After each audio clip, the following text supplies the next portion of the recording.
इमरान मसूद जी। धन्यवाद अध्यक्ष जी।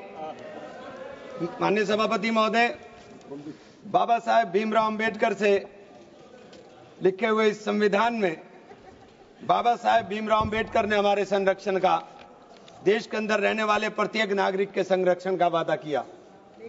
बाबा साहेब ने कहा, राजनीतिक लोकतंत्र तब तक नहीं टिक सकता जब तक उसके आधार में सामाजिक लोकतंत्र न हो। और सामाजिक लोकतंत्र का अर्थ है एक ऐसी जीवन शैली जो स्वतंत्रता, समानता और बंधुत्व के जीवन के सिद्धांतों के रूप में मान्यता देती है।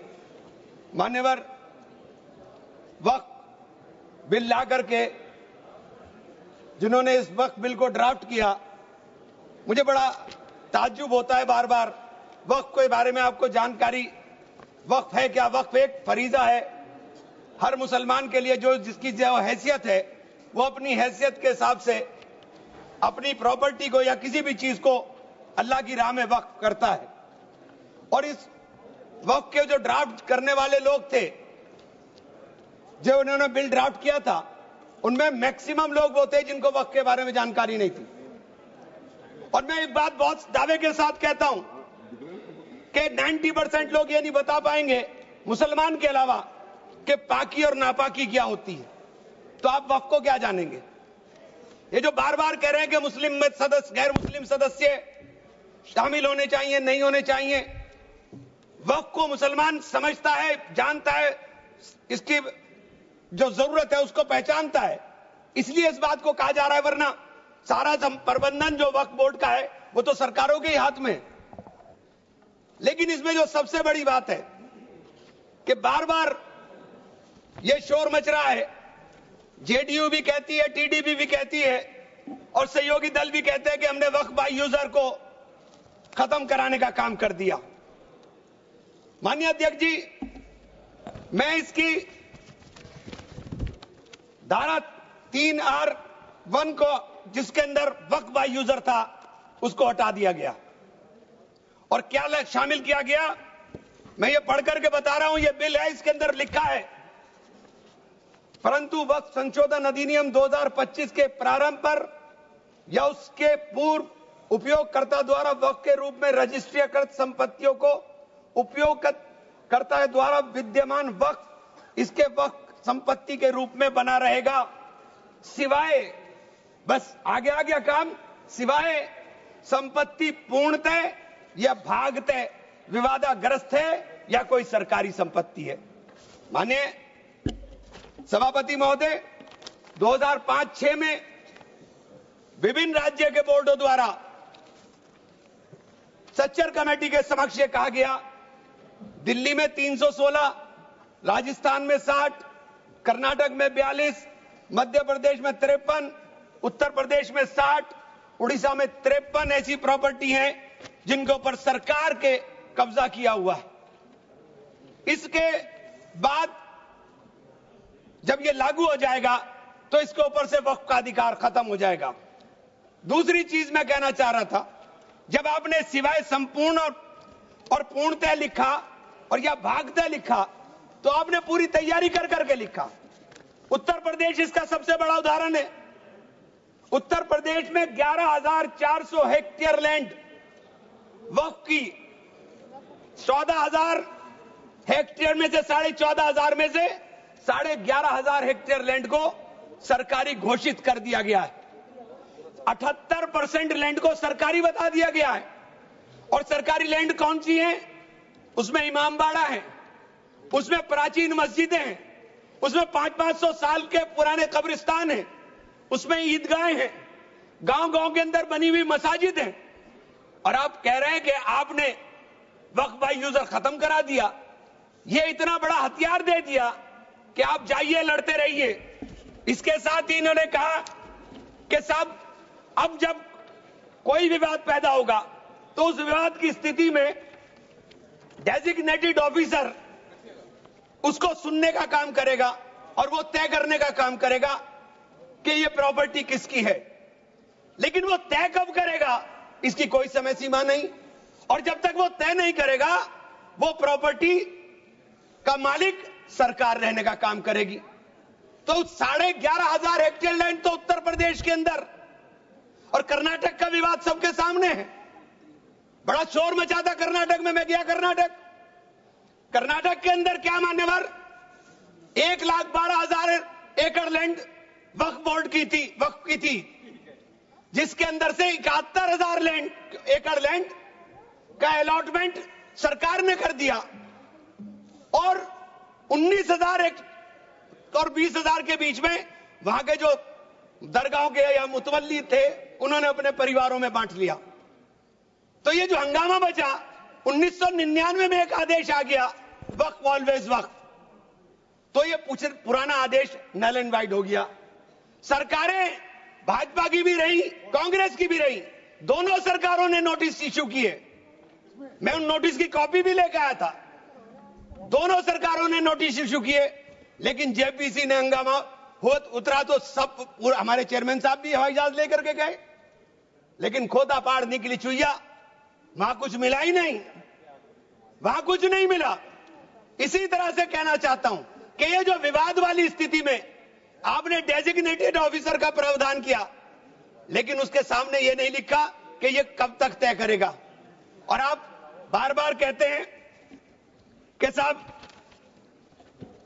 ये जो इसका संरचना होगी, इसकी 22 मेंबर वक्फ काउंसिल में होंगे, उसके अंदर 22 मेंबर में 10 मेंबर मुसलमान होंगे, सही है, 2 महिलाएं होंगी, सही है, लेकिन 12 मेंबर उसके अंदर नॉन मुस्लिम हो जाएंगे। वक्फ बोर्ड के अंदर पूरा का पूरा बहुमत गैर मुस्लिम भाइयों का हो जाएगा। मुझे इससे मतलब नहीं, क्योंकि मैंने अभी कहा कि भाई आप दूसरे जो ट्रस्ट हैं या जो दूसरे धर्म के ट्रस्ट हैं, उनके अंदर क्या आप दूसरे धर्म के लोगों को शामिल करने की अनुमति देंगे? नहीं है। काशी विश्वनाथ ट्रस्ट है उत्तर प्रदेश के अंदर, उसका अध्यक्ष पदेन अध्यक्ष जिलाधिकारी होता है, लेकिन उसमें एक क्लॉज लिखा है कि अगर किसी समय कोई जिलाधिकारी मुसलमान होगा तो उससे नीचे का या उससे ऊपर का अधिकारी उसका पदेन चेयरमैन होगा। आप मुसलमान के ऊपर यह शर्त लागू करते हैं, आप मुसलमान के ऊपर यह शर्त लागू करते हैं कि इसके ऊपर लिमिटेशन एक्ट, विधेयक के खंड 40A की धारा 107 जो वक्फ संपत्तियों की समय सीमा को अधीन करता था, लिमिटेशन एक्ट लागू करता था, आपने हटा करके 108 और 41 में 108 और 108A को हटा दिया। 1995 का जो वक्फ अधिनियम है उसकी प्रायज्यता पर रोक लगा दी थी, जिसका अर्थ है कानूनी दावों के समय पाबंदी के बिना आगे बढ़ाया जा सकता है। अब आपने रास्ता खोल दिया वक्फ प्रॉपर्टीज के ऊपर मुकदमों के लिए। जो वक्फ प्रॉपर्टी पर कब्जा बैठ करे हुए लोग हैं, अब वो कब्जा धारक जाकर के एडवर्स पोजेशन का दावा कर सकता है और मालिकाना हक हासिल करने की बात कर सकता है। आपने जो अपराध करने वाले लोग हैं, जो कब्जा करने वाले लोग हैं, वो पहले गैर जमानती हुआ करता था, आपने उसे जमानती कर दिया, आपने उसे अधिकार दे दिया कि तुम कुछ भी करो, तुम्हें जमानत कराने की जरूरत नहीं है। तो आपने तो पूरा का पूरा खुला मैदान उसके सामने खड़ा कर दिया। आपने बार बार कहा कि हम लोग मुसलमानों के हक की बात कर रहे हैं। आप मुझे एक ट्रस्ट बता दिए, कोई दूसरा, कोई एक संस्था बता दीजिए जिसके अंदर जो धार्मिक के नाम पर हो और उसके अंदर लिमिटेशन एक्ट ना हो। हमारे ऊपर से हटा रहे हैं, हमारे ऊपर से हटा रहे हैं, बाकी सबको छूट मिलेगी। और ये छूट भी टेम्परेरी है, क्योंकि आपके कानून के जरिए नजर सब समुदाय के जो जमीनें हैं, जो ट्रस्टों के पास पैसा है, उसके ऊपर लगी हुई है। हमारी जमीन, ये बार बार वामसी पोर्टल का जिक्र हो रहा था, वामसी पोर्टल में प्रॉपर्टी है 4,90,000 से एकदम मंत्री जी ने, माननीय मंत्री जी ने कहा 7 लाख कुछ चली गई। तो ये प्रॉपर्टी कोई वक्त नहीं की गई किसी ने। ये जो वामसी पोर्टल के ऊपर दर्ज हुई संपत्ति, कब्रिस्तान के अंदर वसूगा, एक प्रॉपर्टी वसूगा, एक प्रॉपर्टी मस्जिद, एक प्रॉपर्टी में कब्र, एक ही प्रॉपर्टी की 3-3, 4-4 बना दी। और आपने बता दिया कि वामसी पोर्टल ने, और 10 साल माने मंत्री जी, 10 साल का बहुत समय होता है। जो काम आप 10 साल में पूरी संपत्तियों का रजिस्ट्रेशन नहीं कर सके। मान्यवर प्लीज, सब प्लीज आप मान्य नहीं, वामसी पोर्टल पर आपने बार बार 10 साल में काम नहीं कर सके। आप कह रहे हैं कि 6 महीने के अंदर सारी संपत्तियों का रजिस्ट्रेशन करा लेना, और सारी संपत्तियों का अगर रजिस्ट्रेशन नहीं होगा तो वो संपत्तियां वक्फ की नहीं बचेंगी। रजिस्ट्रेशन कौन करेगा? रजिस्ट्रेशन आपके अधिकारी करेंगे।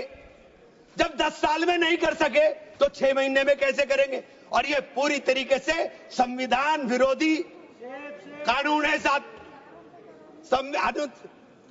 अनुच्छेद 14, अनुच्छेद 16, अनुच्छेद 26 और अनुच्छेद 25 का सीधे सीधे ओवरलैपिंग करने का काम करता है। आपसे अनुरोध है कि माननीय 2 मिनट का समय और दे दें। ये बार बार कहते हैं कि प्रैक्टिसिंग मुस्लिम। आप एक बात बता दीजिए, आप प्रैक्टिसिंग मुस्लिम की बात कर रहे हैं, आप किस तरह तय करेंगे कौन प्रैक्टिसिंग मुस्लिम है? ये कौन बताएगा कि आपकी क्या परिभाषा है प्रैक्टिसिंग मुस्लिम की? सारे मुसलमान 5 वक्त नमाज नहीं पढ़ते, सारे मुसलमान रोजा भी नहीं रखते, और उसका पैमाना क्या होगा कि वो मुसलमान है कि नहीं है? तो ये आपने रास्ते इस तरह खोल करके ये सीधे सीधे जो संविधान के अंदर हमारी धारा 14 में अधिकार है उसके ऊपर आपने अतिक्रमण करने का काम कर दिया। मैं आप लोग एक माननीय चेन्नप्पा रेड्डी के एक कथन को जरूर कहना चाहूंगा। हमारी परंपरा में सहिष्णुता सिखाती है, हमारा संविधान, यह संविधान हमें सहिष्णुता का अभ्यास कराता है। हमें इसे कमजोर नहीं करना चाहिए। यही संरक्षण दे रहा है हमें। यह बाबा साहब के सपनों का संविधान है कि उन्होंने देश के अंदर रहने वाले प्रत्येक नागरिक को, जो गरीब से गरीब नागरिक है, उसको वो अधिकार दिया जो सामने बैठे हुए हमारे प्रधानमंत्री को होगा। वो ये अधिकार बाहर सड़क पर बैठे हुए एक मजदूर को होने का काम होगा। ये बाबा साहब का संविधान है। मान्यवर, इसे कमजोर करने का काम मैं आप हाथ जोड़कर विनती करता हूं। अभी हमें सौगाते मोदी मिली, एक सेकंड, हमें सौगाते मोदी मिली। हमें सौगाते मोदी में ईद की सवैयां नहीं चाहिए, हमें सौगाते मोदी में शिक्षा दे दीजिए, हमें सौगाते मोदी में रोजगार दे दीजिए, हमें सौगाते मोदी के अंदर मोहब्बत दे दीजिए। ये जो गोलियां छातियों पर लगती है ये मारना बंद करा दीजिए। हमें सौगाते मोदी में ये कानून देने का काम कर दीजिए। बहुत बहुत धन्यवाद। धन्यवाद माननीय सदस्य श्री अनुराग ठाकुर जी।